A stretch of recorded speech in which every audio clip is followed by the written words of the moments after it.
ദൈവനാമത്തിന് മഹത്വമുണ്ടായിരിക്കട്ടെ. ഇന്ന് പരിശുദ്ധമായ വലിയ നോയമ്പിന്റെ ആദ്യ ദിനം. ശുഭ്കോനോ. ശുഭകോനോ എന്ന വാക്കിന്റെ അർത്ഥം റിക്കൺസിലേഷൻ, അനുരഞ്ജനം. എന്താണ് അനുരഞ്ജനം? ഉൽപ്പത്തി പുസ്തകം 45-ാം അധ്യായം 4-ാം വാക്യത്തിൽ ജോസഫ് തന്റെ സഹോദരന്മാരോട് ഇങ്ങോട്ട് അടുത്തു വരുവീൻ എന്ന് പറഞ്ഞു. അനുരഞ്ജനം എന്ന് പറഞ്ഞാൽ റെഡ്യൂസ് ദ ഡിസ്റ്റൻസ്, അകലം കുറയ്ക്കുന്നതാണ് അനുരഞ്ജനം.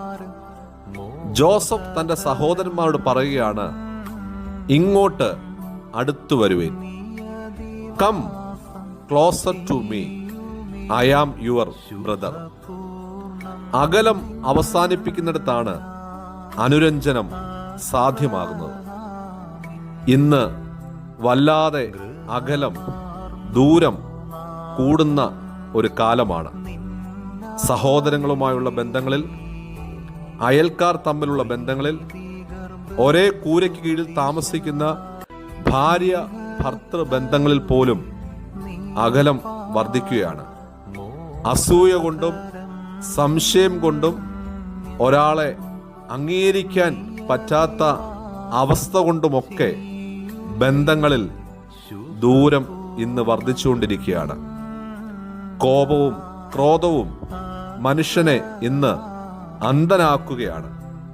സൗഹൃദങ്ങൾ പോലും ഇന്ന് പകയായി മാറുകയാണ്. അതിന്റെ മധ്യേ ജോസഫ് നമ്മോട് പറയുകയാണ്, റെഡ്യൂസ് ദ ഡിസ്റ്റൻസ്.